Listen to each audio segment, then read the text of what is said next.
Sortie des élections générales du 20 décembre 2023 avec plus de 700 députés provinciaux, l'Union sacrée, la coalition au pouvoir a besoin de cohésion pour entamer sereinement la nouvelle législature en République démocratique du Congo. C'est l'ambition que porte la plateforme politique Pacte pour un Congo retrouvé, le PCR, lancé le 23 janvier 2024 à Kinshasa. Le PCR, fort de près de 231 députés nationaux et provinciaux, se positionne comme la nouvelle majorité parlementaire en République démocratique du Congo. Cette plateforme veut consolider la majorité à l'Assemblée nationale afin de faciliter la réalisation du programme quinquennal du président Félix Tshisekedi.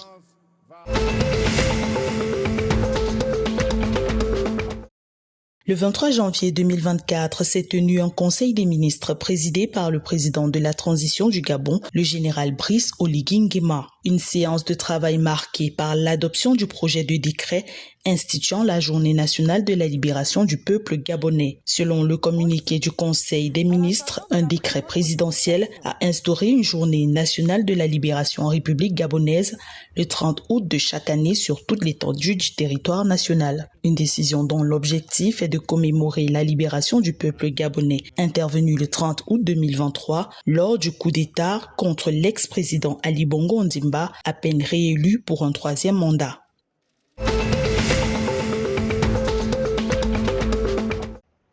Le gouvernement de la République du Congo annonce la création de 10 000 emplois publics en 2024. Les autorités misent principalement sur les secteurs des mines, les zones économiques spéciales et les activités forestières. Ainsi, selon l'exécutif congolais, 70 000 unités commerciales vont migrer du statut informel vers le secteur formel. L'ambition gouvernementale s'inscrit dans une politique de lutte contre le chômage des jeunes du président Denis Sassou Nguesso qui se base sur une politique dite de congolisation des postes.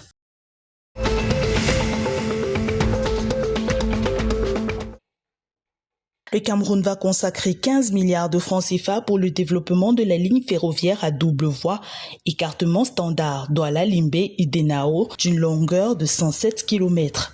Cette infrastructure devrait permettre l'interconnexion avec le Nigeria voisin tout en désenclavant les bassins de production agricole et miniers dans la région du sud-ouest du Cameroun. La construction de la ligne ferroviaire Douala-Limbe-Idenao est un élément clé du plan directeur ferroviaire du Cameroun lancé officiellement en 2011. D'un coût global de 737 milliards de francs CFA, ce projet vise à étendre le réseau ferroviaire national actuel d'environ 1000 km.